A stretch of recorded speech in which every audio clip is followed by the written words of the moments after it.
머니판다 이번 시간엔 박은정 감정평가사님 모시고 부동산 시장 흐름 진단해 보겠습니다. 안녕하세요. 안녕하세요. 네, 반갑습니다. 네, 지금 뭐 이제 정부의 대책 나온 이후 두 달이 좀 넘어가고 있는데 거래량은 뭐 둔화되는 모습이 좀 보이고 있는데 또 호가는 이렇게 내려오지 않은 현상들이 좀 이어지고 있는 것 같아요. 현재 좀 부동산 시장 분위기를 어떻게 좀 보고 계실까요? 그러니까 이 시장의 흐름을 음. 과거부터 쭉 생각하면서 연결해서 파악을 하셔야 된다고 저는 생각을 합니다. 22년도 이제 고금리의 시기가 도래를 하면서 노도강 영끌이 가장 많이 갔던 노도강 지역들 그리고 이제 외곽 지역들 뭐 이런 지역들 풍선 효과 운운했던 지역들에 거품이 빠지기 시작을 했잖아요. 네. 고금리의 시대가 도래하면서 사실은 웬만한 지역들의 가격 조정이 다 이루어지는 과정으로 가고 있었는데 유일하게 꺼지지 않은 지역이 강남을 포함한 똘똘한 한 채. 그러니까 결국에는 시장이 소강 상태에 빠지더라도 똘똘한 한 채의 희소성 그런 것들이 강조되면서 이런 곳들은 계속 오를 곳은 오른다라는 개념으로 해서 이제 지지가 됐던 시장이죠. 22년 말에는 사실은 이 시장도 지지가 안 됐었어요. 그러니까 가장 상단에 있는 시장마저도 실질적으로 이제 거래가 안 되면서 그게 둔촌주공의 분양이잖아요. 그런 식으로 이제 거래가 안 되는 시장에서 다시 정책 자금이든 어떤 대출을 풀어주는 완화적인 정책을 하면서 시장의 참여자들을 이제 들어올 수 있게 해줬고 시장에 들어오게 되니까 그 한정적인 유동 자금이 전부 다 이제 똘똘한 한 채 시장으로 몰리는 현상 이런 현상이 벌어졌는데 이것도 이제 대출의 한계 상황이다 보니까 크게 이렇게 막 붐을 일으킬 수는 없었는데 이제 토어제 해제 해프닝이 있었잖아요. 그렇죠. 올해 네. 초에. 그러니까 서울의 이제 일부 강남권 같은 경우에 이제 가격이 좀 안정되는 모양새가 나타나고 있으니까 토어제라는 어떤 좀 사적 재산권에 대한 제약을 풀어주는 게 좋겠다라는 시장의 판단이 있었는데 서울시의 이제 이런 조치가 지방에 어떻게 보면 이미 소강된 지역에서 이제 경험을 했던 분들마저도 자금이 있으면 기회가 될 때 똘똘한 한 채를 구입해야 되겠다. 이런 식으로 이제 시장이 또 과열되는 양상이 나타났고 네. 그러면서 이제 토어제가 확대됐잖아요. 그러니까 기본적으로 시장에 여력이 많이 남아있지 않은 상태가 기본 전제다. 그런데 그 시장에 한정적인 자금이 이익이 있다라는 곳으로만 몰려가는 현상. 그래서 똘똘한 한 채, 처음에 강남 3구, 근데 강남 3구가 이제 제한이 되니까 준 강남권이라고 일컬어지는 지역이라도 들어가는 게 맞겠다. 이러면서 그때 갭 투자 비율이 뭐 마포 같은 경우는 한 50% 가까이 됐죠. 그렇게 이제 매입을 하려는 사람들이 있었고 이들 같은 경우는 일반적인 사람들이 접근할 수 있는 가격대가 아니었어요.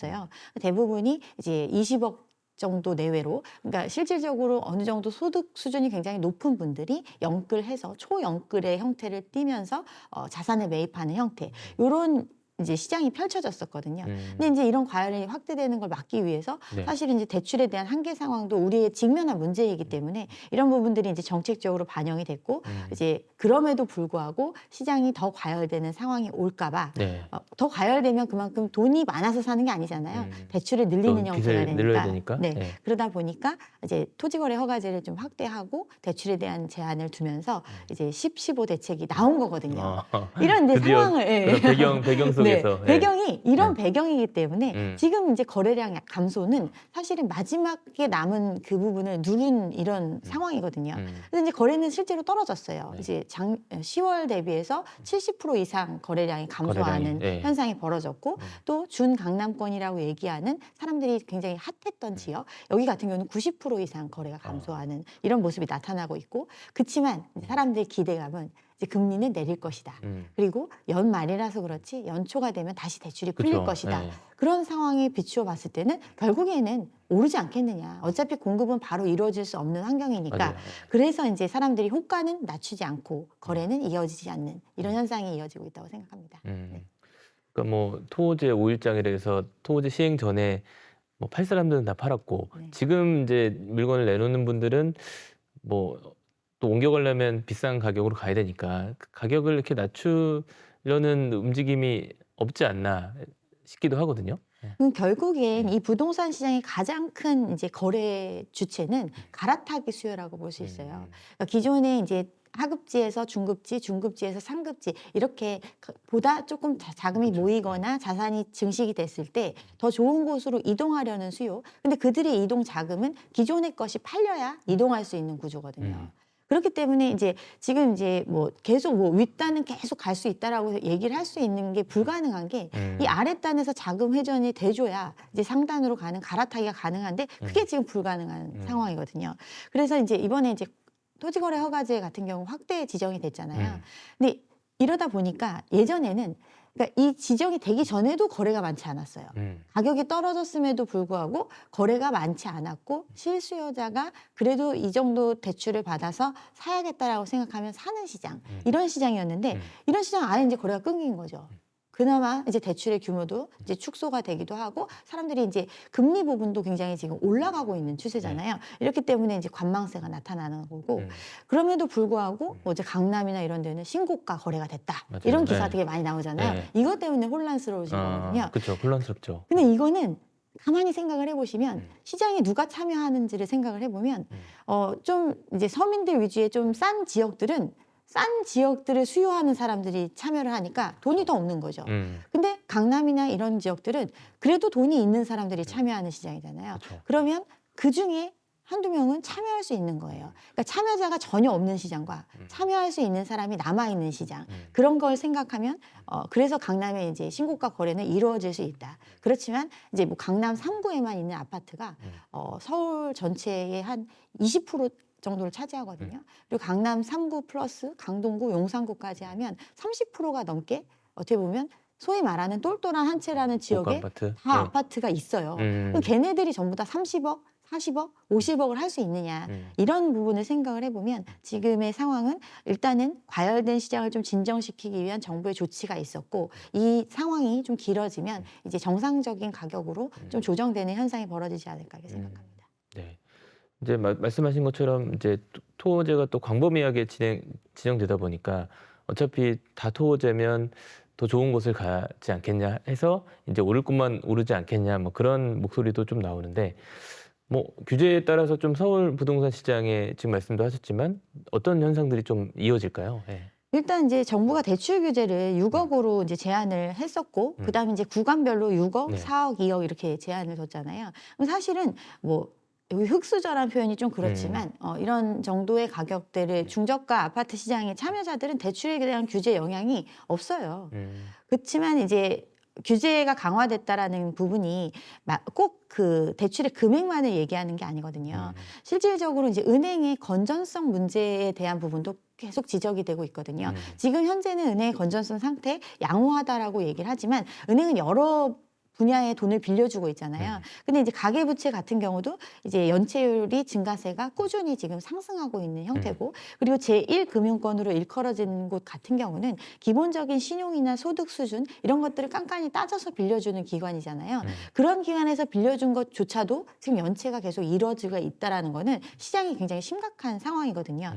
그리고 이제 건전성 부분에 있어서 이제 기업에 대한 대출을 이제 이거는 정부의 정책 방향과도 맞닿아가는 건데 생산적인 금융이 이루어질 수 있도록 부동산으로 쏠리는 자금을 좀 덜 쏠리게 하고 이게 생산적인 부분으로 돌아갈 수 있게끔 바꿔준다. 그래서 운영 자체에 있어서 뭐 위험 가중도에 대한 조정이라든가 이 부분은 이제 가계대출에 대한 부분을 많이 해줬을 경우에는 은행은 더 많은 자금을 쌓아야 하는 이런 건전성을 유지하기 위해서 이런 조치들이거든요. 이런 걸 통해서 실질적으로 주택시장으로 들어갈 수 있는 자금 자체가 점차 줄어들고 있는 시장이다. 그런데 그럼 빌려달라고 바라는 사람은 너무 많아요.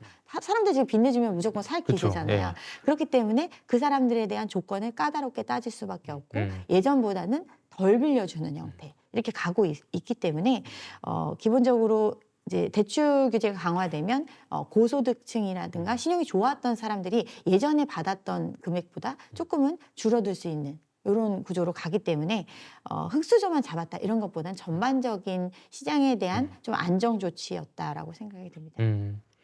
그 대출도 그렇지만 토호제라는 게 또 계속 진행될 수는 없잖아요. 또 일부 토호제 때문에 부작용도 나타날 수 있고 어떻게 좀 이 토호제라는 게 당장의 어떤 수요를 조금 억제하는 효과가 지금 나타나고 있는데 어떻게 이어질까요? 상황들은. 그러니까 토어제가 네. 지정이 돼서 내 집을 뭐 할인해서 팔란 말이냐 뭐 이런 기사도 나왔어요.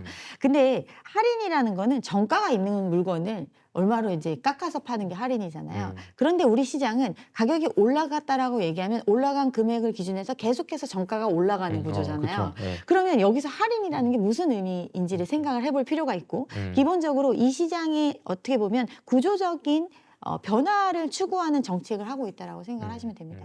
우리나라 시장 같은 경우는 이제 전세가 기본적으로 있는 시장이잖아요. 네. 전세라는 특이한 제도, 즉 민간 금융 부분에 있어서 개인과 개인 간의 사금융 형태가 부동산 시장의 많은 작은 부분을 차지하고 있는 시장이에요. 그러다 보니까 어떤 부동산 시장에 참여하는 수요는 사고 싶다는 욕망 플러스 살 수 있는 능력을 갖춘 사람들이 참여하는 시장인데 지금은 살 수 있는 능력 자체가 과도하게 부풀려진 시장이고 그런 사람들이 많이 참여를 하면서 시장의 과열이 어떻게 보면 유지됐던 시장인데 토지거래 허가제는 실수요자만 거래하라고 하는 거잖아요. 즉 갭 투자가 불가능한 구조거든요. 그래서 이런 부분들에 대한 적용이 이루어지고 있는 상태고 토어제가 근데 뭐 곧 해결될 거다. 뭐 외곽 같은 경우는 뭐 지금 뭐 이런 얘기 나오잖아요. 억울한 뭐, 거 풀어달라 이런 얘기 나오잖아요. 그래서 네. 데모하고 막 이런 거 하고 네. 있는데 기본적으로 오쏘공이라는 제가 표현을 쓰지만 올해 초에 토어제 해제에 있었던 그 따랐던 결과가 있잖아요.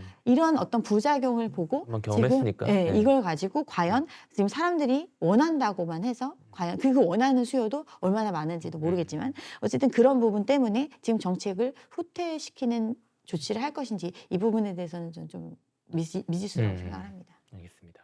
뭐 정부도 뭐 지금 수요를 좀 막아놓긴 했지만 추가 대책도 계속 준비를 하고 있잖아요. 그래서 결국은 세금 카드가 될 거라는 이제 뭐 얘기가 나오는데 뭐 보유세 인상 부분은 좀 어떻게 나타날까요? 지금 보유세는 세율을 바꾸지도 않았고 공정가격 산정할 때 비율을 조정하지도 않았는데 상승했어요. 네. 뭐 원베일리 같은 경우 국민평형이 뭐 연간 2천만 원 정도 부담한다. 사실 지금 여기 뭐 60억, 70억 한다고 얘기하는 부동산인데 네. 그거에 대한 연간 보유세가 2천만 원이면은 얼마나 그 작은 금액이에요. 그런데 이 금액마저도 굉장히 부담스럽다라고 이야기하고 있는 시장이거든요. 근데 이제 가격이 똘똘한 한 채를 중심으로 더 올랐다고 하니까 이 보유세 부담은 다른 걸 건드리지 않더라도 올라갈 수밖에 없는 거고. 시세상 변동만으로도. 그렇죠. 시세가 많이 올랐다고 하니까 그 올라간 변동폭에 기대서 세금 자체도 상승이 되니까 그 부분이 있는데 근본적인 구조에 대한 논의는 많이 되고 있다라고 봅니다. 그러니까 시장의 어떤 상황이 부동산이라는 거는 실물이고 실제로 이제 사용하면서 이렇게 보유할 수 있는 물건이다 보는데 그러면서도 투자의 개념이 가미된 이런 자산이잖아요. 그런데 갖고 있는 부담은 굉장히 적은데 나중에 팔 때 그러니까 양도하는 부담은 굉장히 커요. 네. 그렇기 때문에 그런데 우상향 계속 갖고 있으면 오를 거다라는 뭐 지역을 갖고 계신 분도 있을 거고 그런 경우에는 갖고 있는 부담 적은데 나중에 팔면 훨씬 더 큰 이익이 생길 거다라고 그런 기대치가 있으면 매물의 잠김 효과가 발생을 하죠. 그러니까 이미 주택의 공급률은 물리적인 공급률은 1이 넘어갔어요. 1대1이 넘어갔어요. 그럼에도 불구하고 사람들이 집이 없다고 느끼는 거는 더 많이 갖고 있는 사람들 그리고 이미 살 수 없는 사람들을 제외하고 나면 사실은 굉장히 많은 집이 존재하고 있거든요. 근데 그게 매물로 안 나오고 있다. 그러니까 기축에 대한 공급이 원활히 이루어지지 않는 이 구조에 대해서 실질적으로는 이제 다른 선진국들처럼 보유세를 강화하고 양도세를 좀 완화하는 형태로 이제 개선이 되지 않을까 이렇게 생각을 하지만 아직 뭐 확실히 그렇게 하겠다라는 얘기가 나오고 있지는 않습니다. 그 말씀하신 것처럼 좀 거래세를 완화하고 보유세는 높이는 방안을 많이 얘기하시는데 뭐 과거 이제 문정부 때도 뭐 그런 이제 세금 관련된 이슈가 있었지만 또 거래세는 낮추기가 좀 힘든 상황도 있었잖아요. 그래서 그때와는 조금 보유세 이슈가 좀 다르게 나타날 거라고 보시는 건가요? 그러니까 이제 문제는 보유세, 그러니까 양도세 같은 경우도 마찬가지고 보유세 같은 경우도 마찬가지고 문정부 때 뭐 종부세 강화하고 뭐 이런 내용들이 있었잖아요. 네네. 문제는 실제로 적용받는 사람이 그리 많지 않은 거예요. 그러니까 늙었다고 빼주고 뭐 부부 합쳐서 집 한 채인데 빼주고 뭐 이런 것들이 많았잖아요. 결국에는 사람들이 이 어떤 엄청나게 큰 자산 그리고 계속 오른다는 그 자산을 보유하려면 그 보유에 따르는 어떤 대가, 재산세에 대한 부분이 부과가 돼야 됨에도 불구하고 여러 가지 이유를 통해서 사실은 감면되는 부분이 너무 많았거든요. 그러니까 차라리 이런 감면되는 부분이 줄어들고 그냥 정상적인 부과가 되고 거래세 같은 경우는 거래세도 마찬가지예요. 장기 보유 혜택이라든가 뭐 여러 가지가 있잖아요. 이런 것들이 결국에는 세율 자체를 낮추고 실질적으로 어떤 그런 예외적인 조항을 많이 안 만드는 것이 오히려 더 정상화로 가는 게 아닐까. 저는 개인적으로 그렇게 생각을 합니다. 문정부 때 보유세 강화가 실패했던 이유는 실질적으로 이걸 적용받는 사람이 그리 많지 않았고 유예되는 과정에서 뭐 정권이 교체되고 뭐 이런 상황이 있다 보니까 그냥 실질적으로 부과된 게 별로 없어요. 말만 컸지. 이러다 보니까 시장에 별로 반향을 일으키지 못했다고 생각을 합니다. 알겠습니다. 어쨌든 내년에 또 지금 현재 중과세가 유예되고 있는 상황인데 내년 5월 달 되면 이제 이게 종료될 수 있잖아요. 그때 되면 다주택자들이 세금 부담 때문에 매물을 많이 내놓을 것인가? 이게 좀 논란이 될 것 같아요. 어떻게 좀 예상하세요? 그러니까 양도세 중과 유예가 이제 종료된다고 해서 사람들이 쏟아낼 것이냐? 아니죠. 이거는 기본적으로 시장의 심리적인 측면에서 네. 내가 지금 익절하는 것이 훨씬 더 이익이 되겠다. 이런 개념이 있어야 되거든요. 그쵸, 예. 결국에는 시장의 안정화가 동반되지 않는다면 사실은 좀 양도세 중과 유예가 큰 반향을 일으키기는 어렵다. 그렇지만 기본적으로 이제 집을 갖고 있는 사람들이 누구냐 생각을 해보면 사회에 가장 이제 허리격에서 가장 부를 많이 갖고 있는 층이 집을 많이 가지고 있어요. 그들이 이제 은퇴 시기가 재작년부터 도래를 했잖아요. 네네. 그러니까 제2 베이비 부머의 은퇴가 시작이 됐는데 이거에 대해서 사람들이 크게 생각을 하지 않는데 이게 굉장히 큰 문제거든요. 우리나라 이제 자산의 뭐 70% 내지는 80% 가까이가 사실은 집 하나라고 해도 과언이 아닌 시장이거든요. 그런데 그전에는 이 집을 대출금을 갚고 그리고 60세가 돼도 대출 잔액이 남아있는 경우가 거의 대부분이거든요. 그렇죠. 네. 평균적으로. 그럼 예전에 훨씬 전에 집을 샀음에도 불구하고 훨씬 낮은 가격에 샀음에도 불구하고 자기의 소득 활동이 끊어지기 전까지 이 대출을 상환하지 못하는 게 현실인 거예요. 그러면 이들은 이 은퇴 이후로는 이제 자신의 소득과 어떤 지출을 비교해 봤을 때 마이너스 상황으로 가는 게 거의 대부분이라는 통계가 있거든요. 우리가 실질적으로도 그렇잖아요. 그렇죠. 보통 뭐 대출을 뭐 3, 40년 빌리니까. 3, 40년 빌리는 그 대출은 남아 있는데 당장 어떤 월급의 정점을 찍잖아요. 또 은퇴 직전에 그 정도의 돈을 벌다가 갑자기 소득이 줄어들면서 원래 나가던 지출은 그만큼 줄일 수가 없는 상황이다 보니까 마이너스로 돌아서는 경우가 은퇴 시기에 겹쳐서 나타나거든요. 그러면 은퇴 이후의 삶은 굉장히 길어졌어요. 그럼 이 삶을 어떻게 살 것인가? 그걸 생각을 해보면 결국에는 자기가 갖고 있는 자산을 처분해서 그 돈을 가지고 그러니까 자산을 이제 실질적으로 쓸 수 있는 돈으로 바꾸는 과정이 필연적이거든요. 그러니까 뭐 집이 여러 채 있어가지고 또 자기가 어떤 그 소득 활동을 통해서 이 집 말고도 모아놓은 돈이 있고 앞으로 계속해서 어떤 소득을 할 수 있는 사람이라면 이런 선택을 하지 않겠지만 대다수는 그렇지가 않은 입장이기 때문에 결국에는 매물이 나올 수밖에 없는 구조다. 기축의 매물이 나올 수밖에 없는 구조다. 오히려 갈아타기가 역갈아타기가 되는 형태가 되는 거죠. 예전에는 모두가 선호한다는 지역, 학군도 좋고 뭐 사람들이 뭐 좋은 집에 뭐 이런 것들을 원하지만 이제는 어떤 그런 조건들이 여러 가지가 이제 제거가 되면서 그쵸. 직장 예. 가까운 건, 뭐 자녀 문제도 자녀 교육, 해결됐고. 예. 이런 것들이 다 해결된 상황에서 그렇다면 완벽한 주거에 대한 측면 그리고 이제 생활의 편의성 이런 부분들이 강조되면서 그렇다면 상급지에서 중급지로 중급지에서 또 새로 개발된 경기도권, 수도권의 택지 개발지구 이런 곳으로 이동이 충분히 가능하거든요. 그렇기 때문에 매물은 양도세 중과 유예로 나오는 게 아니라 어떤 이런 시장의 변화, 인구 구조적인 변화 이런 것에 의해서 나오게 될 거라고 생각합니다. 알겠습니다. 지금 뭐 지금의 집값 상승세가 거품이라면 아까도 이제 또 조정 시기가 이제 온다고 얘기하셨는데 내년 시장에서는 그런 조정들이 좀 어떻게 나타날 거라고 좀 예상하시나요? 그러니까 조정이 왜 안 오느냐 막 이런 얘기 특히나 네. 이제 똘똘한 한 채 같은 경우는 뭐 한 달 전에 비교해서 뭐 8억이 올랐다, 네. 10억이 올랐다 막 이런 얘기 하잖아요. 네. 근데 이게 왜 거품인지는 체감이 되실 거예요. 그러니까 현금이 20억 있는 사람, 현금이 20억 있는 무주택자가 집을 사기 위해서는 지금 현금 20억 있으면 부자잖아요. 그렇죠. 그럼 네. 부자가 집을 사려면 똘똘한 한 채를 사고 싶겠죠. 선호하겠죠. 그들이 실질적인 수요자고 그런데 그들도 지금 말하는 똘똘한 한 채의 그 호가를 메꿔주려면 자기가 십수년간 일해서 모은 돈보다 더 많은 돈을 빌려야 맞아요. 예. 사는 거예요. 근데 아까 말씀드렸다시피 지금은 소득의 정점을 찍고 있는 수준일 때 그 정도의 자금을 모을 수 있었을 거 아니에요. 그쵸. 근데 앞으로는 소득이 더 늘어난다기보다는 줄어들 수밖에 없는 게 현실이잖아요. 그런 상황에서 자기가 여지껏 가장 정점을 찍을 때까지 벌어놨던 돈보다 더 많은 빚을 지고 이 집을 살 것인가. 이걸 생각해 보면 불가능한 거거든요. 그렇죠. 예. 그러다 보니까 지금 사람들이 몰리는 거는 유일하게 이제 강남 분양. 강남 분양 같은 경우는 시세가 60억이라고 하는데 30억이라는 거예요. 그렇죠. 예. 그러면 20억 모은 사람이 한 10억 정도는 어떻게 융통을 해서 하면 시세 차익이 닿을 수가 있는 예, 거예요. 예. 그렇기 때문에 이 30억의 분양가 이거에는 지금 아직도 수요가 몰리고 있다. 그렇지만 현실적으로 이 사람들이 이렇게 10억을 추가로 빚을 낼 수 있는 걸 감행하는 이유는 시세가 60억, 70억 할 거다라는 얘기 때문이거든요. 그렇죠. 예.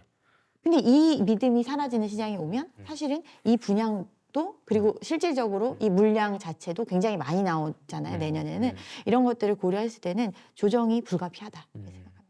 강남 이제 아무래도 강남 상구도 있지만 그렇지 않은 지역들 뭐 강북이나 뭐 동대문이나 뭐 강동이나 이런 지역들의 조정은 어떻게 나타날 걸로 보세요? 예. 그러니까 지금은 이제 윗단이 막 그러니까 닿을 네. 수가 없으니까 사람들이 불안감에 그러면 준 강남권이라고 일컬어지는 지역이라도 사야겠다 이러면서 여기에 들어간 사람들이 상위 소득 2%이내 되고 그다음에 이제 대출도 가능한 지금과 같이 대출 규제가 까다로워진 상황에서도 신용이 어느 정도 받쳐주는 사람들 이런 사람들이 매입을 한 거거든요. 그렇죠. 예. 그 사람들보다 그러면 더 잘 사는 사람들이 여길 들어와 주거나 또는 그들보다 더 못 사는 사람들이 빚을 더 내서 이걸 사주거나 이 두 가지 중에 하나잖아요. 근데 이 두 가지 다 발생하기 어려운 거죠.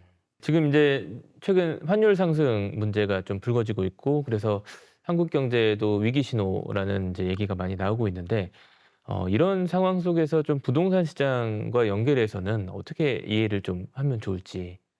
제가 얼마 전에 네. 상승한다는 분들하고 네. 이야기를 한 적이 있어요. 어, 근데 그분들의 얘기는 이제 공급이 여전히 안 될 거니까 결국에는 그쵸. 똘똘한 한 채에 대한 선호는 꺼지지 않고 또 지금 뭐 자산시장에 투자해서 돈 번 사람 많아가지고 비싼 집들은 팔릴 거다. 그러니까 여력이 된다면 감행해라. 이런 얘기들을 하면서 네. 단서를 붙인 게 뭐냐면 그렇지만 금리라든가 거시경제 상황이 바뀌는 거에 대해서는 그거는 내가 장담하지 못한다. 그쵸. 이렇게 하고 넘어갔거든요. 근데 이 부분이 굉장히 지금 큰 부분이거든요. 아, 이거를 빼놓고 어떤 시장 상황을 설명할 수가 없는 거건데 이 부분을 많이 이제 그냥 되게 가벼운 문제로 여기는 그렇죠. 올지 안 올지 모르는데 안 올 가능성이 높다 뭐 이런 그렇게 정도 이제 정도로? 생각을 네. 그렇게 이제 사람들한테 인식시키고 있는데 이거 지금 굉장히 우리는 현실적인 문제예요.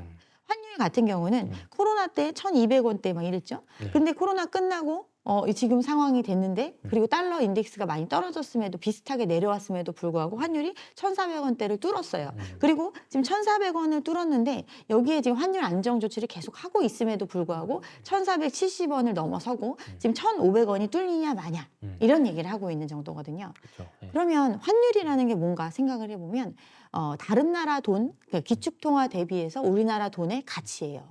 그러면 우리나라 돈의 가치는 우리나라의 신용도 그리고 우리나라가 어느 정도의 돈값을 쳐주는지에 따라서 상대적인 가치를 띠는데 그게 떨어지고 있는 거예요.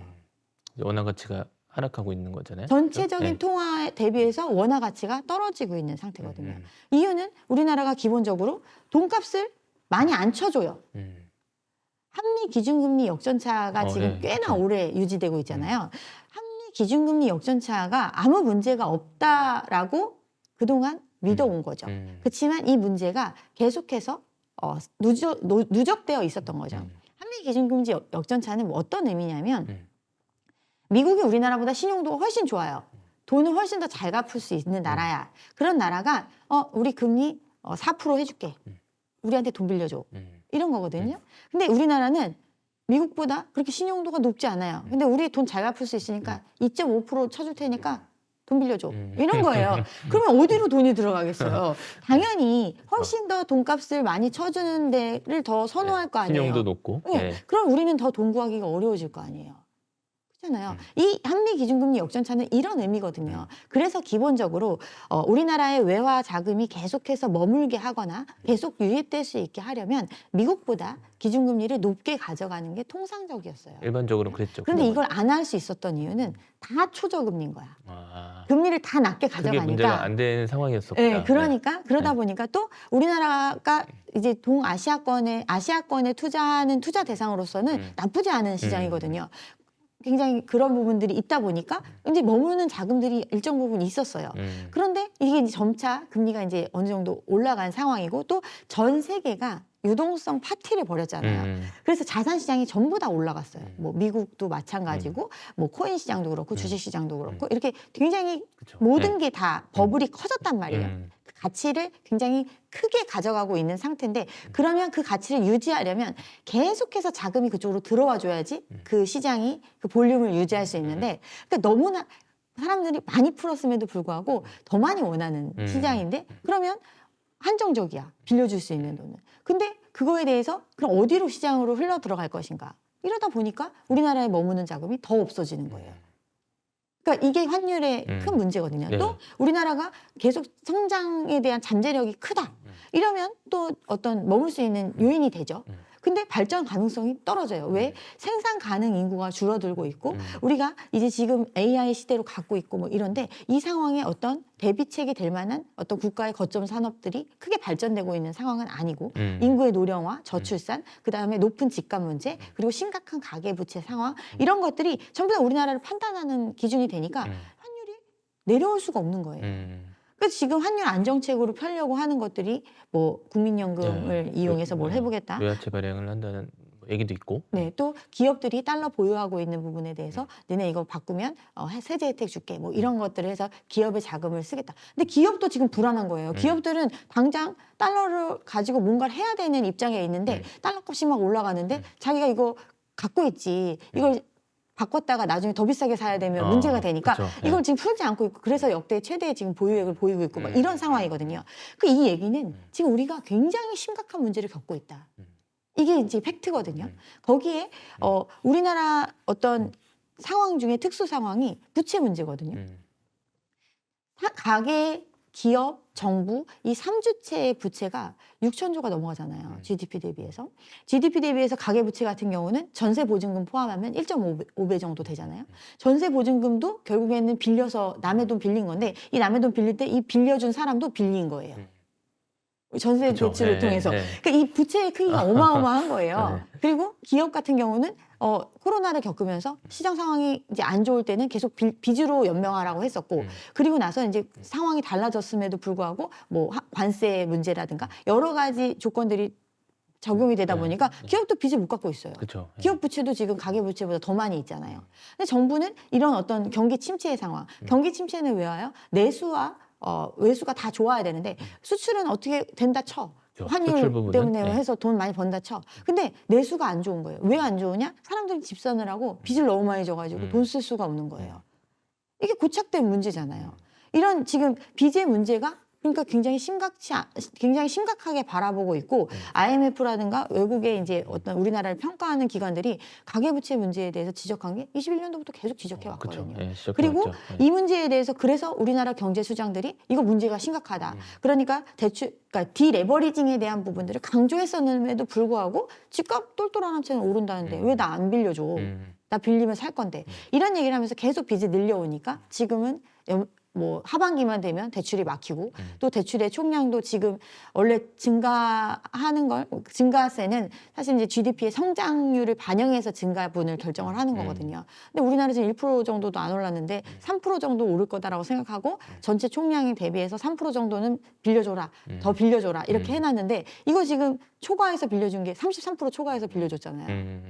내년에는 더 빌려줄 돈이 없는 거예요. 내년 거 미리 땡겨가지고 지금 다 빌려준 거거든요. 이런 상황이기 때문에 대출은 더 안 나오겠죠. 그러니까 대출의 총량이라는 게 기본적으로 이 볼륨을 유지할 수 있게끔 우리가 소득 수준도 상승을 하고 어떤 성장이 이루어진다라는 가정하에 증가세를 유지해 주는 거거든요. 네. 그래서 그 대비해서 3% 정도, 2, 3% 정도는 예전에 100을 빌려줬으면 102, 103 빌려줘도 된다. 이렇게 하는 건데 올해 벌써 내년 거 땡겨 썼다니까요.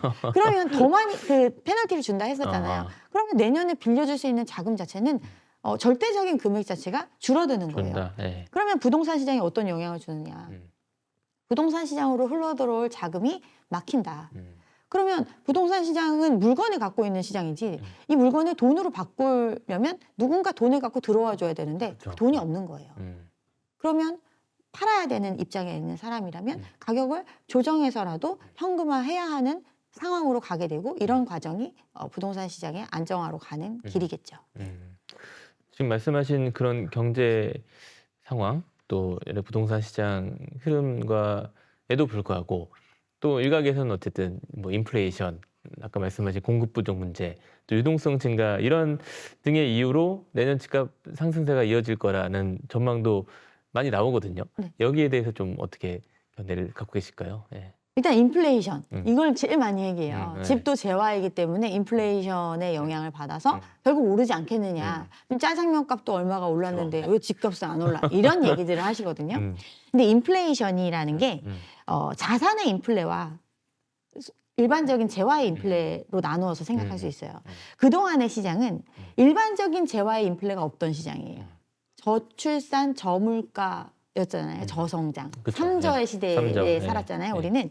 근데 저물가, 물가는 그대로인데 그러니까 실질적인 재화의 가치는 올라가지 않는 상황인데 자산 가격만 인플레가 심해졌죠. 왜? 돈이 많이 넘치는데 유동성이 있는데 그 유동성이 어디로 갔느냐? 자산으로 간 거죠. 그러면서 자산의 가격이 상승하는 자산의 인플레가 있었어요. 네. 그런데 이 자산 인플레의 끝에는 결국에는 일반적인 재화의 인플레가 올 수밖에 없거든요. 계속해서 돈을 풀어제끼는 시장이다 보니까 이제는 돈이 너무 많으니까 100원 하던 게 120원 하고 뭐 이렇게 가는 거잖아요. 네. 그래서 실질적으로 물가 상승이 시작이 된 거예요. 그러면 이미 엄청나게 올라가 있는 자산의 인플레와 이제 물가의 인플레가 시작이 된 상황에서 그럼 이 물가의 인플레 때문에 자산도 그럼 더 오른다. 이게 성립이 되냐 이거죠. 이미 선반영돼 있는 가격이다. 실질적으로는 그 가격을 지탱해 줄 수도 없을 만큼 지금 거기에 많은 레버리지를 통한 자금이 들어가 있는 시장이다. 그래서 인플레에 대한 부분은 이제 저는 이제 그게 꼭 집값 상승으로 이어진다라고 보진 않고요. 현 상황에서는. 공급 부족 문제. 공급 부족도 마찬가지예요. 공급이라는 거는 물리적인 공급, 그러니까 기축의 공급과 신축의 공급으로 나눠 생각할 수 있다 했죠. 그러니까 새로 지어서 없던 게 새로 생기는 것. 그리고 누군가 잠재적인 판매자로서 가지고 있는 물건이 시장에 나오는 것. 이것도 공급이거든요. 근데 공급 부족은 만약에 신축의 공급만 얘기하면 언제든 부족하다라고 얘기할 수 있어요. 신축만 얘기하면. 네, 신축만 얘기하면. 사람들이 살려고만 하는데 한 사람이 한 채가 아니라 두 채, 세 채씩 갖고 싶어 하는 시장에 공급 물량을 아무리 늘려도 이 수요의 증가를 따라잡지 못하면 공급은 부족해요. 그렇죠. 네. 이게 공급의 상대적인 개념이거든요. 근데 그렇기 때문에 이 공급 부족 때문에 계속 집값이 오른다라는 거는 언제든 이 이유를 오른다라는 근거로 쓸 수 있는 소재거든요. 실제로 공급이 뭐 많이 이루어진다 하더라도. 그렇죠. 네. 아무리 많이 이루어진다 하더라도 이거죠. 아무리 많이 이루어진다 해도 내가 원하는데 공급돼? 이런 식인 거죠. 결국에는 뭐 내가 원하는데 공급 안 되잖아. 나는 딱 여기 강남 뭐 대치동에 어디 한 곳에 딱 찍어서 여기에 공급되냐 이거야. 여기에 지금 깔고 앉고 있는 애들이 있는데 안 되죠, 당연히. 그러니까 이 공급 부족의 문제를 가지고 뭐 모든 게 부동산 상승이 당연하다. 이렇게 귀결되기는 어렵다는 거죠. 오히려 이 공급 부족의 문제는 해소될 수 있다. 사람들의 지금 정부가 하는 게 이제 수요 억제책을 펴고 있는데 수요 억제라는 거를 뭐 사고 싶은데 능력 있는 사람 사지 말라는 시장이 아니에요. 정상적으로 사고 싶은 마음과 살 수 있는 능력이 있는 사람은 사라 이거예요. 이게 실질적인 수요죠. 그런데 지금까지의 시장은 사고 싶은 마음은 다 있잖아요. 플러스 살 수 있는 능력은 빚으로 대처해 줄게 하면서 능력 없던 사람이 참여했던 시장이에요. 그러니까 수요가 과열될 수밖에 없는 거죠. 그래서 이 수요를 정상화하는 조치를 한 거예요. 그러면 이 수요가 정상화됐을 때 실질적으로 참여할 수 있는 사람은 진짜 지금 가격에는 참여할 수 있는 사람이 그쵸. 없잖아요. 예. 그렇기 때문에 공급 부족이 아니라 공급 과잉이죠. 뭐냐면 지방에 미분양이 많잖아요. 지금 물리적인 공급이 없어서 그런가요? 아니죠. 물량은 공급이 됐고 이게 만약에 가격이 더 내려온다면 수요해 주는 사람이 있겠죠. 근데 지금은 그러니까 가격의 공급적인 측면에서 공급 부족인 거거든요. 그러니까 좀 상대적으로 생각을 해야 될 필요가 있는 거네요. 그렇죠. 그리고 이제 유동성 증가 부분. 돈 많이 풀렸죠. 많이 풀렸는데 그 풀려서 주식시장 지금 70% 올랐어요. 연초 대비. 그죠? 미국 시장도 마찬가지고. 이렇게 유동성의 증가는 많은 곳에 자산의 버블을 만들어내는 데 쓰여요. 네. 근데 이 유동성의 증가는 뭐에 기초하냐면 소득에 기초한단 말이에요. 그러니까 성장에 기초한다고 보면 돼요. 그러니까 내가 그러니까 대출이라는 게 그거잖아요. 신용을 통해서 대출을 해주는데 내가 100만 원을 벌고 있어. 근데 이 사람이 30년 동안 계속 돈을 벌 거라고 생각하니까 조금 더 미리 빌려준다고 해도 이게 충분히 유지될 거야 하면서 늘어나는 게 그 신용에 비추어 늘어나는 게 대출이란 말이에요. 그렇게 유동성이 확장이 되는데 지금은 그거를 도저히 갭을 따라갈 수 없을 만큼 확장시켜 놓은 거예요. 근데 이미 확장이 된 거는 똑같은 금액의 돈이 들어와 줘야 지금 가격을 유지할 수 있어요. 그런데 가격이 오르려면 똑같은 돈이 아니라 더 많은 돈이 들어와야 가격의 상승이 있을 수 있거든요. 그런데 지금 더 많은 돈이 들어갈 수가 없는 거예요. 이미 한계 상황이니까. 그 한계가 어디서 나타났느냐? 미국의 단기 채권 시장의 금리 발작 사건이 있었잖아요. 이걸 지금 걱정해서 이제 QT도 중단하고 뭐 이런 얘기가 나왔었는데 이게 뭐냐면 가장 안전한 시장이라고 믿어지는 곳에서도 자금 부족이 일어난 거예요. 왜 자금 부족이 일어났느냐? 미국에서 미국같이 안전한 나라가 국채를 그것도 단기간의 국채를 엄청 많이 찍어낸 거예요. 그러면 그냥 유동성, 그냥 언제 어디든 흘러들어갈 수 있는 자금의 형태로 갖고 있던 돈들이 짧은 기간에 안전한데 금리까지 얹어주는 상품이 엄청 많이 쏟아진 거예요. 그러니까 더 금리가 올라가는 거예요. 시장 금리가. 그럼 이걸 살 거 아니에요. 그러면 여기 시중에 남아있는 돈은 줄어들 거 아니에요.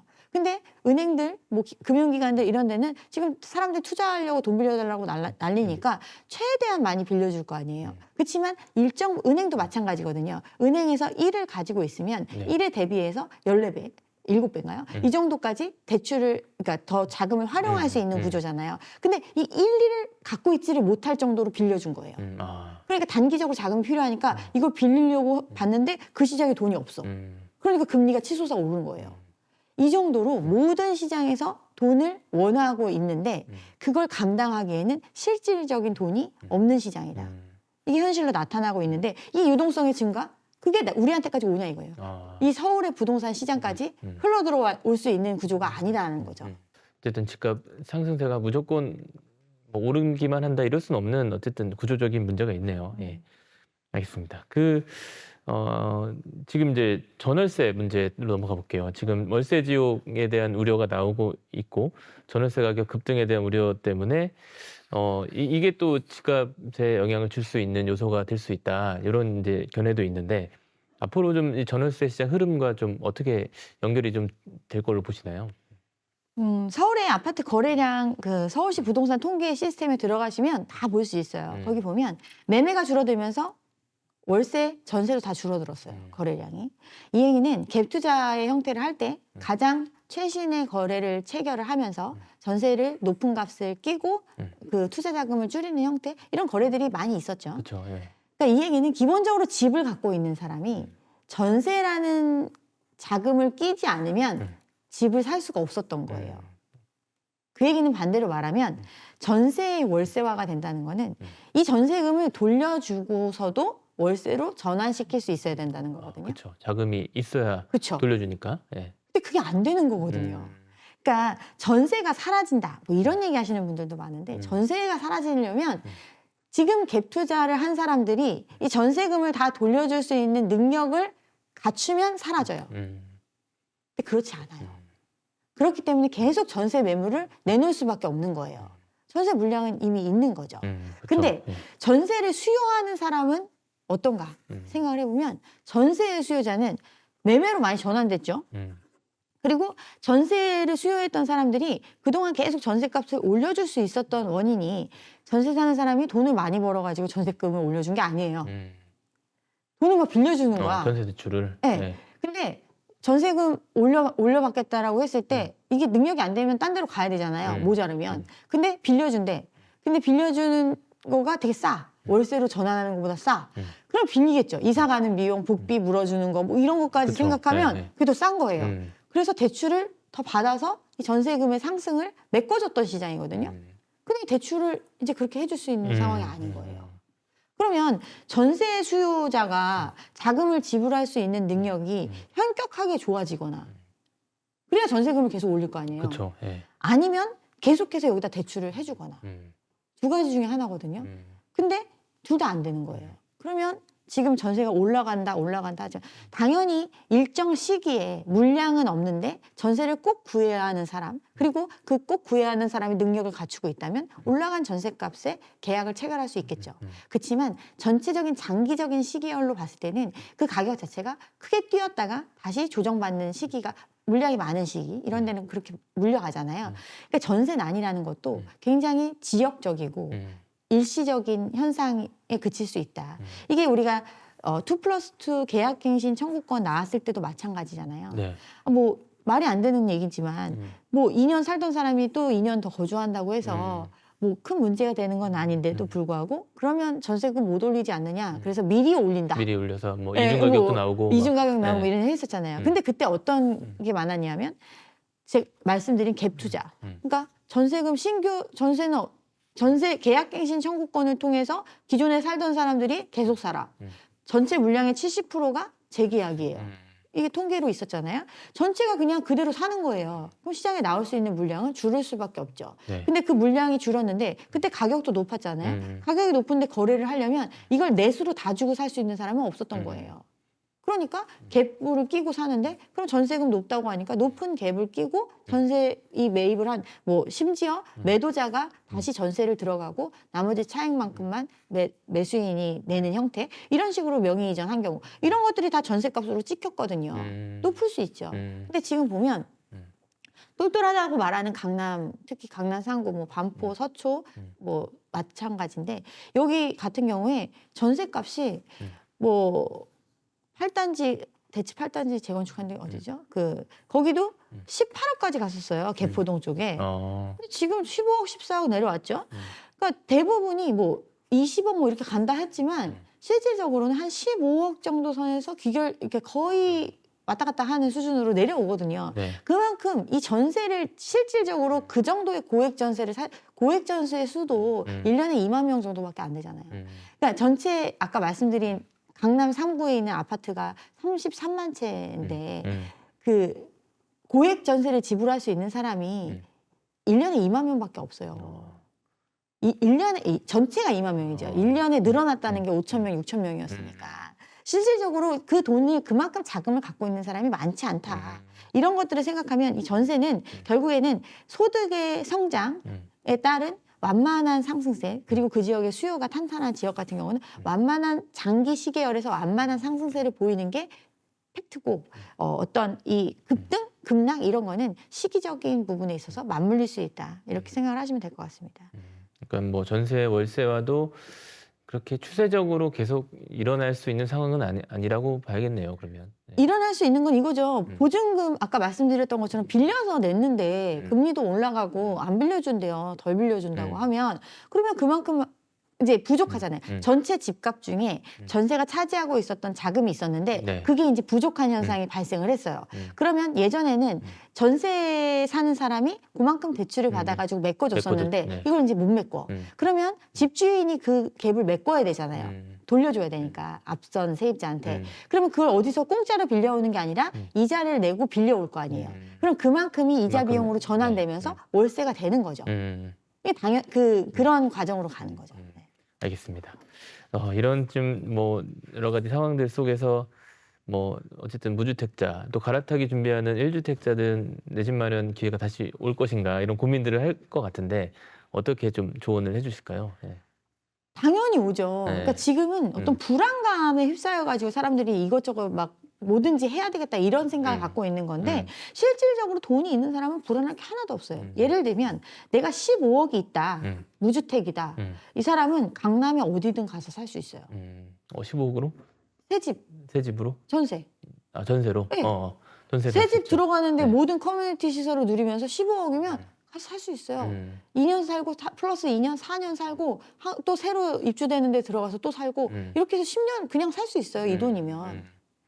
돈이 있는 사람이 살 곳이 없어서 걱정하나요? 그게 아니라 지금의 사람들의 마음은 자산의 어떤 상승에 내가 뒤처지지 않을까. 그쵸. 아무것도 하지 않아서 뒤처지지 않을까. 이걸 걱정하면서 그 불안감에 어떤 리스크를 안는 형태의 선택을 하는 건데 주식시장 보세요.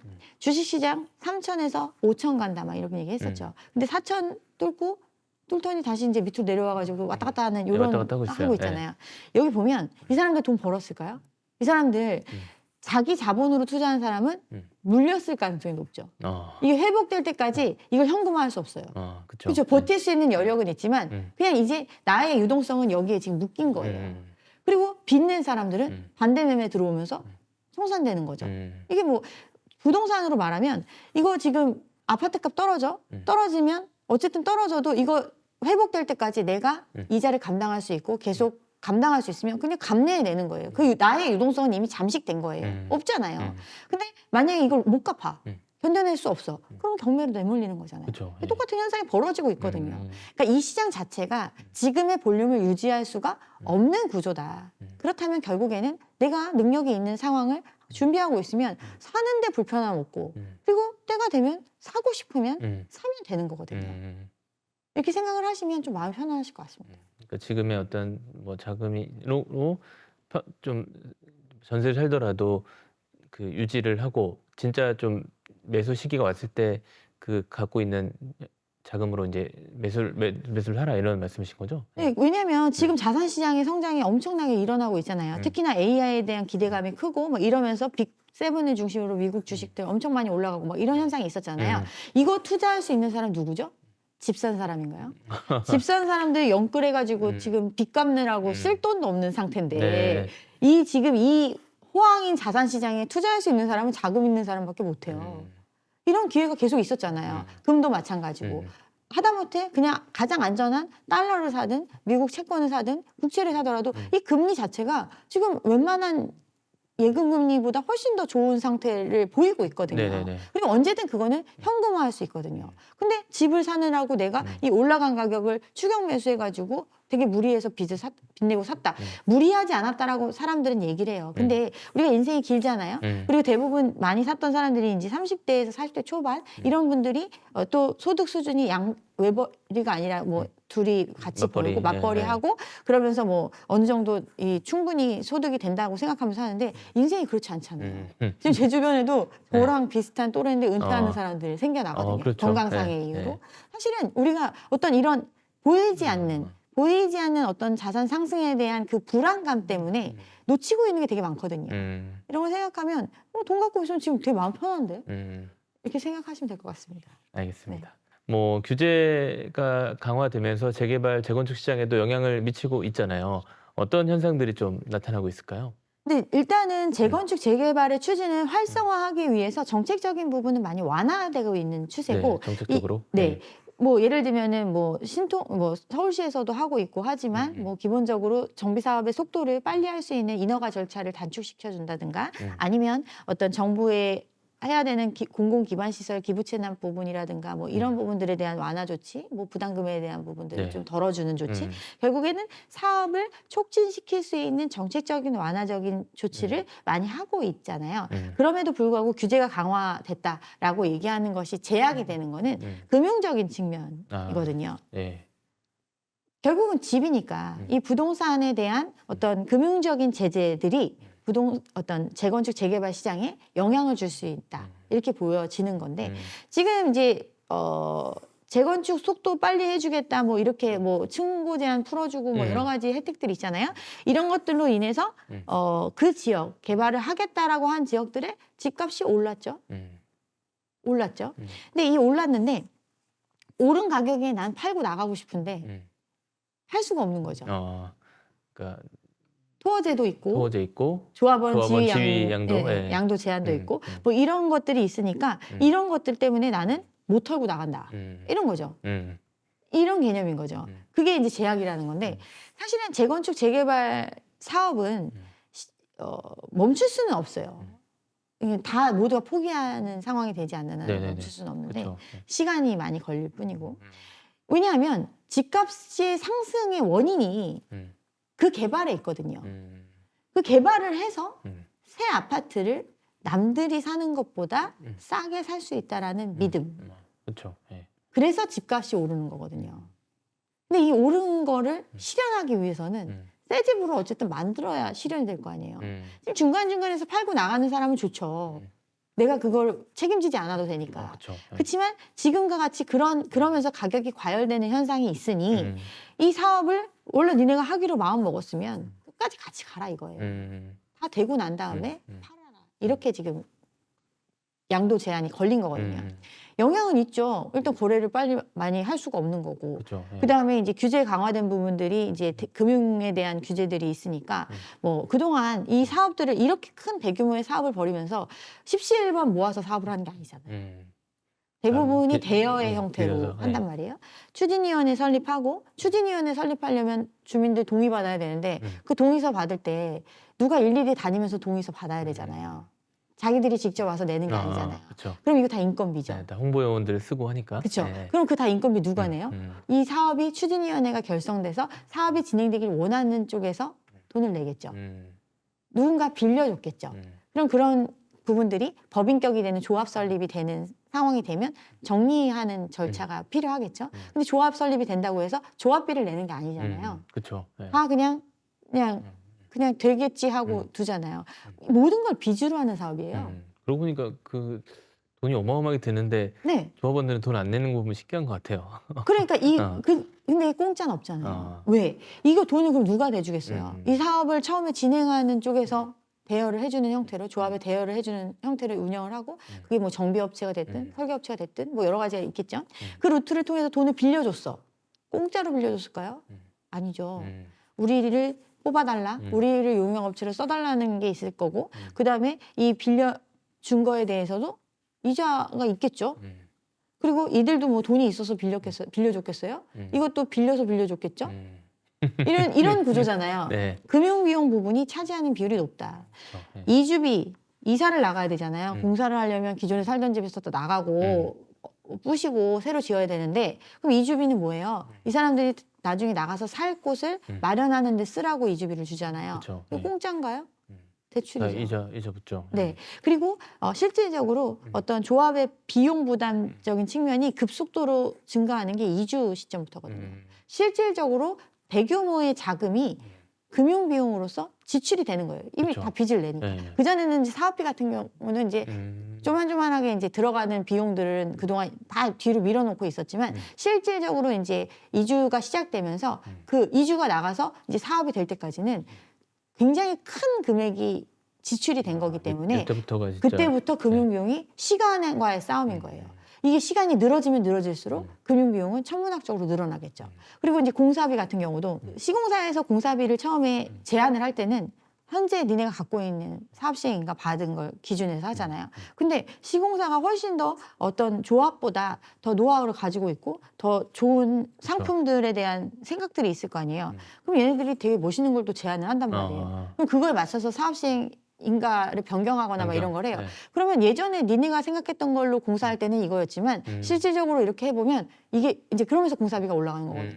그리고 원래 예정했던 시간에 공사를 착수하는 게 아니라 더 시간이 뒤로 이제 미뤄지니까 그거에 따른 상승분을 고려해서 다시 계약을 하게 되는 형태. 그래서 어떤 공사비에 대한 분쟁이 되게 많잖아요. 그리고 또 공사 착공을 했어. 착공을 했는데 예상치 못한 변수들이 막 생겨요. 땅을 파봤더니 암석이 엄청 커. 네. 그래서 파는데 돈이 유물 나올 수도 유물 있고. 나오고 네. 이런 비용들이 막 생기잖아요. 그러면 시간이 길어지면 길어지는 거에 따른 그 금융 비용도 또 녹아 들어가고 이러면서 공사비가 계속해서 올라가는 구조거든요. 그러다 보니까 재건축 재개발 시장이 실질적으로 본격화됐을 때 내가 어떤 본격화하기 전에 예상했던 어떤 부담금보다 훨씬 더 높아질 수 있는 구조를 띠고 있어요.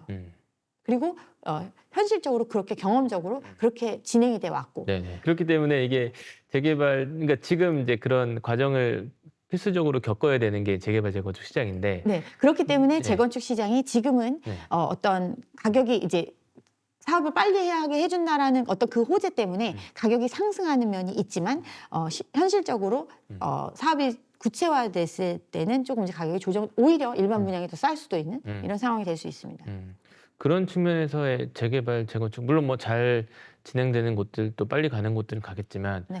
또 그렇지 않은 곳, 좀 사업성이 떨어지거나 이런 곳들은 오히려 좀 후퇴할 수 있는 여지도 있을까요? 네. 그럼 그런 금융 비용이나 여러 가지 그러니까 이런 비용도 걸 증가에 생각을 따른. 하면 네. 생각을 하면 이제 하지 말자라는 사람도 많겠죠. 음. 내 생에는 하지 마. 그러니까 이제 네. 또 고령화되다 보니까 네. 그 추가적인 빚을 또 감당하면서 뭘 하는 거잖아요. 그러니까 어쨌든 사업을 한다고 하면 오르긴 하니까 올랐으니까 그런 걸 고려해서 그냥 나는 빠져나가고 싶어 해서 나가는 사람도 있을 거고 그래서 모두가 개발 의욕을 가진 사람들이 참여해가지고 사업이 잘 갈 수도 있겠지만 이제 대부분은 이제 그렇지 않은 상태가 되다 보니까 사업이 길어질 수밖에 없는 거죠. 어떻게 보면 재개발 재건축으로 돈 버는 시대에 잘 돈을 벌을 수 있는 시대는 지났으니 그런 논란이 더 커지는, 지금은 이제 그렇지 않을 수 있는 확률이 높아진 거잖아요. 그렇죠. 예전 같은 경우에는 뭐 잠실 같이 저층 주거단지 개발 재건축 1기죠. 거의 이런 데 개발할 때는 갖고 있으면 한 채 주고 돈을 줬어요. 그럼 헌집 주고 새집 주면서 돈도 그쵸. 줘. 네. 사업이 안 될 수가 없잖아요. 아무리 막 싸우고 뭘 해도 사업이 안 될 수가 없잖아요. 근데 이제 중층 재건축으로 넘어오면서 강남권부터 이제 중층 재건축이 이루어지기 시작했는데 여기도 원래는 안 됐어요. 왜 안 됐느냐? 자기 부담금이 크거든요. 그렇죠. 네. 그 5억씩 막 7억씩 9억씩 막 이렇게 내야 된다고 하니까 그 당장 그 강남에 살고 있다 하더라도 5억 9억 이게 되게 큰 돈이잖아요. 그 마련하기가 부담스럽잖아요. 왜 근데 사업이 됐느냐? 되고 나면 추가 20억 30억 생긴대. 그러니까 되는 거예요. 그러니까 내가 5억을 내고도 다 그쵸? 만들어지고 네, 나면 네. 이거 그냥 다 회수할 수 있다고 하니까 그러니까 된 거예요. 근데 지금 전 지역이 서울 전 지역이 재건축 재개발이잖아요. 특히나 서울시장께서 서울의 민간 공급을 늘리겠다고 하면서 뭐 지금 구역 지정 안 되는 데가 없어요. 그러니까 기존의 아파트가 아니라 기존에 이제 빌라 다세대 뭐 이런 거 몰려있던 지역들도 다 지금 하고 있거든요. 어떻게 보면 이게 현실화되면 서울 전 지역의 아파트와 거의 이 정도가 될 정도로 안 하는 지역이 없거든요. 그럼 그런 지역들마다 예전에는 그런 게 없었어. 근데 그게 하겠대. 그럼 당연히 기대치가 있으니까 가격이 올라가잖아요. 오히려 집값 상승의 어떤 지금 이제 뭐 민간 재건축 재개발을 활성화하겠다 막 이런 얘기 하지만 오히려 어떻게 보면 초창기에 비용이 증가되는 이런 형태로 지금 가고 있다 생각을 하시면 될 것 같습니다. 네. 알겠습니다. 근데 어쨌든 뭐 그렇게 해서 이제 좀 사업이 잘 진행되는 곳들은 이제 분양을 하게 되는데 네. 지금 뭐 서울에 나오는 주요 지역 분양가들이 네. 뭐 진짜 만만치 않더라고요. 뭐 84제곱미터가 강남이 아닌데도 20억이 넘고 이런 상황인데 계속 이 분양가는 오를 수밖에 없는 건지. 분양가가 오른다는 거는 기본적으로 이제 다른 아파트 값이 올랐다라고 하기 때문에 올라간 측면이 크거든요. 물론 공사비 상승률이 엄청 높죠. 그리고 사람들이 지금 아파트가 워낙 많으니까 거기서 선도 아파트가 되려면 뭐도 있어야 되고 뭐도 있어야 되고 뭐 가장 좋은 하이엔드 뭐 이런 걸 추구하잖아요. 그럼 그만큼 돈 많이 들어가는 거거든요. 그러면 예전에 그냥 장판 깔던 거, 뭐 강화마루 하던 거, 뭐 수입산 뭐로 바꾸고 이런 비용들이 엄청나게 올라가는 거거든요. 그 비용들 플러스 주변에 어떤 비교할 만한 신축의 아파트가 얼마 정도를 찍었다 이런 것들이 분양가 자체를 올릴 수 있고 정당화할 수 있는 그런 근거가 됐던 거거든요. 네네. 그래서 서울 아파트 아무리 비싸게 팔아도 팔리니까 팔리는데 그러면 안 올리겠어요? 그러니까 뭐 경쟁률 막 몇백 대 경쟁률 붙고 600대에서 막. 팔리니까 올리는 거예요. 네. 안 팔리면 할인하겠죠. 지금 지방 같은 경우 다 할인하잖아요. 저도 그냥 지방도 그렇게 먼 지방도 아니에요. 뭐 경기도 수도권에 수원, 뭐 광명 이런 데도 문자가 막 오잖아요. 그러면서 뭐 30% 할인 이런 얘기 나와요. 그러니까 분양가 자체가 무조건 오를 수 있다라고 믿는 이유는 누군가 아직도 이걸 사겠다라고 덤벼드는 사람이 있으니까 그 가격에 팔린다라는 믿음이 있고 누군가는 기꺼이 그 돈을 내려고 하는데 안 내리죠. 그렇게 되면. 그렇지만 이게 계속될 수는 없다. 왜냐하면 지금 이미 분양가 자체가 너무 높아져 있다고 말씀을 드렸잖아요. 네. 강남 3구 그 강남의 지금 분양 로또 분양 같은 경우 이제 30억을 바라보고 있잖아요. 그러니까 이게 20억이랑 30억은 엄청난 차이거든요. 그렇죠. 예. 20억은 한 10억 정도 모은 사람도 할 수 있는 금액이지만 30억은 20억은 모아야 진입할 수 있는 금액이고 지금 뭐 5만 대 1 했다 뭐 이런 얘기 나오지만 이 사람들도 저희 주변에 이거 청약하겠다는 사람 실질적으로 봤어요. 봤는데 젊은 이제 30대 후반 뭐 이런 부부인데 시어머니를 모시고 살겠다고 얘기를 한 거예요. 집을 팔아라. 시어머니 집을 팔든 전세를 놓든 해서 그 자금을 여기다 넣어라. 부양으로 해가지고 넣고 뭐 이렇게 해가지고 다 이제 당첨이 되면 그 대금을 내고 몇 년만 우리 여섯 일곱 명 버텨보자. 모여서 살다가 이제 나중에 팔아가지고 시세 살고 주겠다. 그러니까 부모들은 황당한 거죠. 자기 집 놔두고 이제 눈치 보면서 그 집에 얹어 살아야 돼서 막 가정에 분쟁이 생기고 막 이러지만 어쨌든 당첨되면 난 이렇게라도 하겠다라는 수요가 들어간 시장이거든요. 이 그러니까 정도로 정상 수요가 들어간 건 정상 수요가 아니네요. 아닌 거죠. 네. 알겠습니다. 그럼 혹시 마지막으로 이제 지금 부동산 PF 또 건설사 도산 문제가 사실은 한창 작년에 이슈가 됐었는데 지금은 그렇게 좀 많이 나타나고 있지는 않은데 이 문제가 뭐 해결됐다고 봐야 되는 건지 어떻게 요즘 보세요? 이제 기사 나오더라고요. 요즘에 올해 건설사가 3,000개 가까이 문 닫았다라는 분기에 700개 정도 문 닫았다라는 얘기 나오잖아요. 그만큼 어떻게 보면 자금을 조달할 수 없는 유동성 위기에 봉착한 회사들이 결국에는 폐업의 수순을 밟고 있다. 그만큼 건설 경기가 안 좋다라는 얘기거든요. 근데 건설 경기가 안 좋다라는 얘기는 여기에 아까 재건축 시장을 설명할 때 말씀드렸잖아요. 다 빚으로 하는 시장이라고. 그럼 이거 누가 빚냈을까요? 건설사가 보증 쓰고 시행사한테 돈 빌려준 거잖아요. 누가 빌려줬어요? 금융기관이 빌려줬어요. 금융기관이 1금융권 있고 2금융권 있잖아요. 2금융권에서 많이 빌려줬어요. 특히나 새마을금고 같은 경우 PF에 대한 PF 시장의 큰 손이라고 할 정도로 많이 빌려줬거든요. 근데 문제 해결됐느냐? 지금 PF 빌려줬던 새마을금고 4개 점포 중에 3개가 적자죠. 그리고 부실이 발생한 새마을금고는 인근의 양호한 새마을금고로 통폐합하는 과정을 지금 진행하고 있죠. 그 얘기는 무슨 얘기냐? 손실을 흡수하는 과정을 거치고 있다. 그런데 손실을 흡수하려고 작정한 물량을 전부 다 하지 않고 있다. 2년에 걸쳐서 지금 하고 있는데 지금 조금 했는데 적자가 70%가 적자다. 1년에 1조 몇천억씩 지금 적자를 보는 상황이 2년 연속 계속되고 있다. 이게 현실이거든요. 그리고 PF의 연체율 계속 늘어나고 있죠. PF의 연체율이 늘어난다는 거 이거 지금 등급 나눠가지고 공매에 들어가고 막 이렇게 해서 정리되고 있었잖아요. 정리가 되는 물량은 이제 연체에서 빠지잖아요. 근데 그거 말고도 계속 늘어나는 거야. 이 얘기는 유예해줬던 것들이 문제를 해결하지 못한 채 계속 시간을 끌어왔고 결국에는 연체 상황으로 가고 있다. 그게 엄청나게 증가하고 있다. 지방저축은행 같은 경우는 뭐 연체율이 20%, 25%뭐 이렇게 되잖아요. PF 연체율이. 이 정도로 좀 돈 못 갖고 있어요. 해결이 안 됐죠. 그러니까 이 문제는 사실은 이걸 어떻게 막았느냐를 생각해 보면 더 심각한 거예요. 이자 유예, 후불, 몇 달간 빌려주고 난 다음에 이 다음에 PF가 성사가 되면 그때 이자 줘. 이러면서 연장해 준 거란 말이에요. 그러니까 예전에 빚이 요만큼 있었으면 요거를 이제 정리하겠다라고 해서 정리를 시킨 게 아니라 이 빚을 그래 가져가는데 조금 더 빌려줄 테니까 좀 더 버텨봐. 오히려 더 부채가 늘어난 형태인 거죠. 그러다 보면 이 문제를 해결할 수 있는 방법은 부동산 시장이 좋아져야 돼요. 부동산 시장이 좋아져야 되잖아요. 특히나 PF 많이 묶여 있는 게 비주거용 부동산에 많이 묶여 있잖아요. 그러니까 아파트를 제외한 다른 상품들이 이제 문제가 심각하다고 얘기를 하는데 뭐 지산, 오피스텔, 생활형 숙박시설 이런 것들 또 물류창고 이런 데 돈 빌려줬던 것들 지금 해소할 방법이 없어요. 물류창고 너무 많이 지었어요. 근데 그 물류를 다 공급 과잉인 상태고 임대료가 예전에 생각했던 것만큼 안 돼요. 그러니까 여기에 돈 빌려줬던 거 묶이고 팔리는 것도 예전만큼 막 서로 사가는 분위기가 아니거든요. 그러니까 이제 쌓여 있고 그 새로 진행했던 것들은 중단되고 뭐 이런 상황이 된 거예요. 생활형 숙박시설 말이 안 되는 거죠. 우리나라에 얼마나 물론 관광객이 많이 오지만 에어비앤비의 활성화 사실 에어비앤비 목적으로 쓰는 이런 거잖아요. 호텔 개념이잖아요. 근데 이거를 사람들은 아파트라고 생각하고 분양받았고 이게 피해가 생긴다고 해서 실질적으로 피해를 받고 판 경우도 있었죠. 그렇지만 대부분 여기에 묶여 있는데 대출 안 나와요. 그럼 이거 다 경매로 나오는 거죠. 지식산업센터 우리나라에 기업하는 사람 너무 많대요. 그래서 뭐 모두가 사무실을 원하고 그래서 이거 사무실로 다 쓸 수 있대. 그러면서 웬만한 지역들에 엄청나게 공급이 많이 됐어요. 근데 지금 다 텅텅 비었잖아요. 그거 분양받을 때는 90% 대출 받았단 말이에요. 심지어 100% 대출로 그 정도 나는구나. 충당을 했는데 이거 공실이 길어지면 이게 실물이잖아요. 부동산은 관리비 내야 돼요.